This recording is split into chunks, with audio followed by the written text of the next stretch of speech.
right, come on now. That was my mail-order bride. Hey, you weren't home, so I signed for it. Doesn't give you the right to make out with her. You weren't even married yet. All right, calm down. Whatever happened in the past is past. All right. Now, this is the basic layout. Newman and I are reversing the peepholes on our door, so you can see in. Why? To prevent an ambush. Yeah. So now I can peek in to see if anyone is waiting to jack me with a sock full of pennies. But then anyone can just look in and see you. Our policy is we're comfortable with our bodies.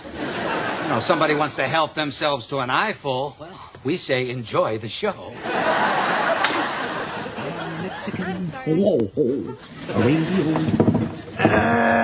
What are you doing? Hey, Silvio. Yeah, I'm reversing my peephole. You know, you gotta get permission from me. I'm the super.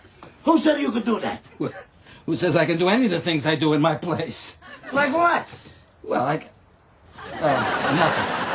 Well, I'll switch it back. No. That's all right. Well, that's good, because Newman and I, we think that he... Newman? He did this too? Well, yeah. Kramer, it's Silvio. Open up, I need to talk to you. I can see you through the reverse peephole.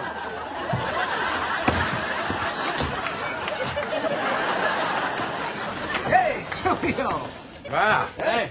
Well, grab a cigar, boys. Yeah, it's time to celebrate. Well, what are we celebrating? You remember my coffee table book? With the little legs. That's the one. A big Hollywood so-and-so optioned it for a movie. How are they going to make that book into a movie? You remember that photo book on toy ray guns? Yeah. Independence Day? How much are they paying? Let's just say that I don't have to worry about working for a while. A long while. That's funny, because I haven't seen you working for a while. A long while. And you're not going to, because I'm hanging it up. Boys, I'm retiring. From what? From the grind. I mean, who needs it? You know, I've accomplished everything I've set out to do. What's that? Oh, bought myself a little retirement gift. Gold watch. Ooh. It's not really gold. Oh. Candidate Cosmo Kramer caught barefoot in clubhouse. Barefoot in the clubhouse, Kramer. Don't you realize this is against the rules? Well, I couldn't find my shoes. These people work and wait their whole lives to move down here, sit in the heat, pretend it's not hot, and enforce these rules. Who wants hot chocolate? Oh, yeah. This is a huge scandal. We need damage control. All right, look, people seem to like those tip calculators, huh? Wizards. Yeah, well, how about if we give one out to every member on the condo board? Kramer. There are 20 people on the board. Thank God you can get that deal. Chaos. Now we're playing politics. All right, what do we do next, Morty, huh? Wiretap, slush funds? First, I need a nap. Oh, I'll get your electric blanket. Kramer, I can't get that many wizards. What about your deal? I didn't have a deal. They're $200 a pop. What do I do? Well, don't worry about it. I know a guy. Down here? Yeah, Bob Sacamano's father.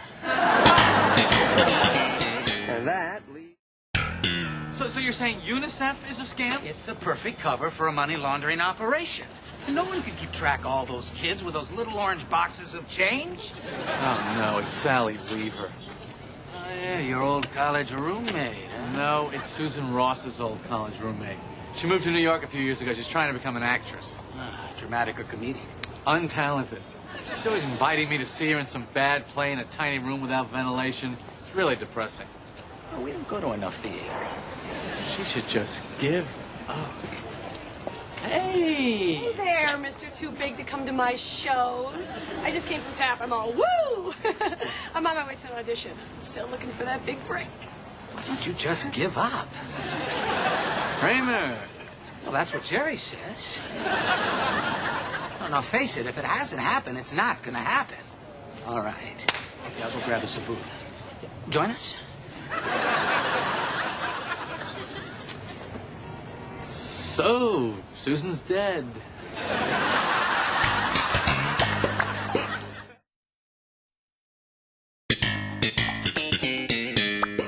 she was happy someone finally said it. Why did you have to say anything to her? I thought the conversation was lagging. Why can't you ever just keep your big mouth shut? I come in here to have a pleasant meal, and if we're not going to have one, I'll grab a bite to eat at your place. You know, maybe Kramer was right. Some people... Kramer, get in here! Where's the crazy man? Come on! Come on in here! Hey, what are you doing? Come in! Right over here! What are you doing? Come and talk to us. I made an important life decision. Let's talk about that. Don't leave! All right, I know I've been kind of shooting off at the mouth lately. First, with that girl whose life you destroyed, and then about George dating a lady Jerry.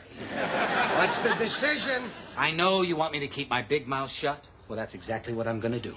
I'm never going to talk again. Yeah, right. What do I need to talk for, huh?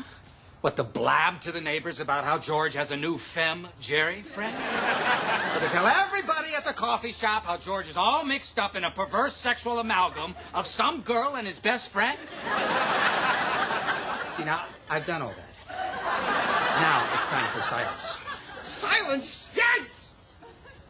Kramer, you're never going to be able to completely stop talking. Jerry, 94% of communication is nonverbal. Here, watch.